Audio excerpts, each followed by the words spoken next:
महाभारत का महासंग्राम समाप्त हो चुका था।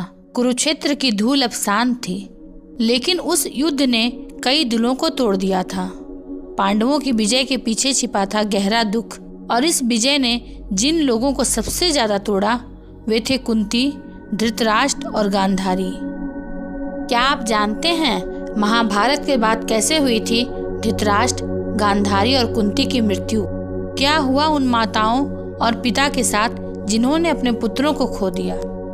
महाभारत के युद्ध के बाद कौरवों का सर्वनाश हो गया और हस्तिनापुर का राज्य पांडवों को मिल गया। कौरवों का एक भाई युद्ध के बाद जीवित बचा था, क्योंकि वह पांडवों की तरफ से लड़ा था। लेकिन वंश के समाप्त हो जाने के बाद भी धृतराष्ट्र और गांधारी को अपने आगे का जीवन जीना था। पर क्या आप जानते हैं कि उनका आखिरी समय कैसे बीता और कुंती भी अपने आखिरी समय में कैसे मृत्यु को प्राप्त हुई?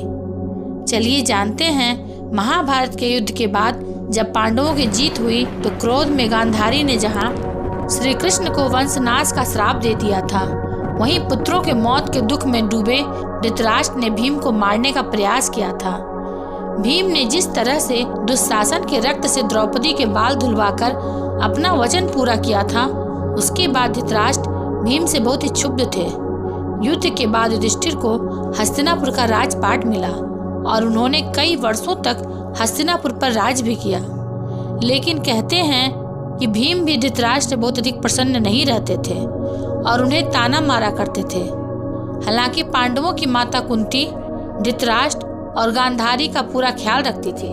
एक दिन भीम के तानों से दुखी होकर धृतराष्ट्र और गांधारी ने वन में जाकर तप करने का निश्चय किया। उन दोनों के साथ कुंती ने भी जाने का सोचा। यह सोचकर वे महल छोड़कर वन में चले गए। संजय ने भी उनके साथ चलने का निर्णय लिया। वहां वे जाकर तपस्या करने लगे और तपस्वियों के जैसा जीवन व्यतीत करने लगे।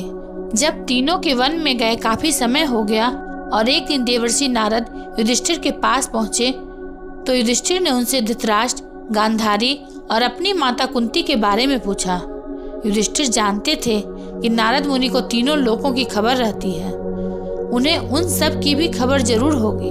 तब युधिष्ठिर को नारद मुनि ने बताया कि जब धृतराष्ट्र, गांधारी और कुंती हरिद्वार के पास वन में रहकर तपस्या कर रहे थे, लेकिन एक दिन वन में भयंकर आग लग गई। दुर्बलता की वजह से धृतराष्ट्र, गांधारी और कुंती भाग नहीं सके। तब उन्होंने उसी आग में प्राण त्यागने का विचार किया और वहीं एकाग्रचित्त होकर बैठ गए। इस तरह धृतराष्ट्र, गांधारी और कुंती की मृत्यु हो गई। वहीं संजय आग के समय वन को छोड़कर हिमालय की ओर प्रस्थान कर जाते हैं। वहां उन्होंने एक सन्यासी की तरह अपना जीवन व्यतीत किया। नारद मुनि से धृतराष्ट्र, गांधारी और कुंती की मृत्यु की बात सुनकर पांडव दुखी हो गए। तब देवर्षि नारद ने सभी को सांत्वना दी। इसके बाद युधिष्ठिर ने विधि पूर्वक सभी का श्राद्ध कर्म किया। ब्राह्मणों को दान दक्षिणा देकर उनकी आत्मा की शांति के लिए प्रार्थना की।